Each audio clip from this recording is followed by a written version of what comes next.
Right, we are here with the latest chapter of the Tech Guy's Field Guide to Bloggers, and we have Hogewash!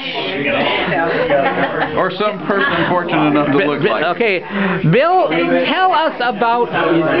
Okay. Oh, do you prefer William? I prefer John, just to confuse people. All right. Well, in that long story that goes all the way back to 1861 in Tennessee that I won't bother you with. Well, I could call you Bernice, which would confuse them more. But anyways...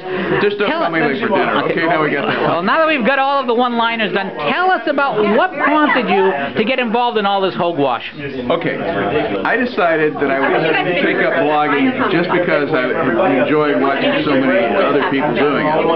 Glenn Reynolds, for example. And I thought that maybe it had something to contribute. I was writing a few things and getting 20, 30 hits a day.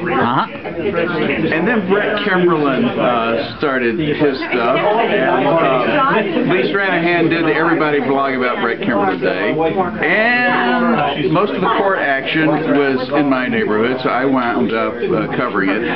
So I went from 20 hits a day to, well, yesterday was a slow day. I had just under 1,000. So actually, you followed the same path that I did in two ways. I became involved with Stacey McCain because of Charles Johnson's attacks on him, and became famous covering the local Scott Brown race.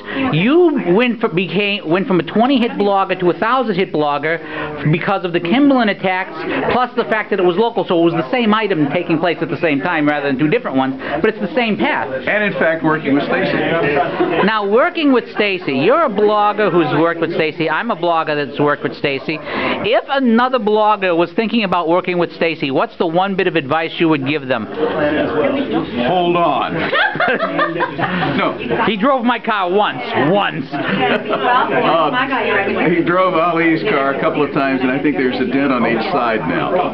But no, Stacey is a man with his own way of doing it, and with an incredible work ethic, and an incredible level of confidence about what he does. So seriously, hold on, and keep holding on if you're working around Stacey, and learn something. Now, when you're not writing Kimberlin, what else will people find at Hogewash? Well, I'm a First Amendment and Second Amendment kind of guy, and then of course, working as a contractor with NASA, I have an interest in some of the things they do. So I'm famous for some of the astronomy pictures that I pick up from NASA's side. Now, I understand, since you're mentioning astronomy, that there were some comets that either are passing by shortly or have passed by. As a person interested in astronomy, what should people be excited by this? Should people be interested in this? You know, right now, I guess we're on the 15th. Beginning on the 12th, that comet was available for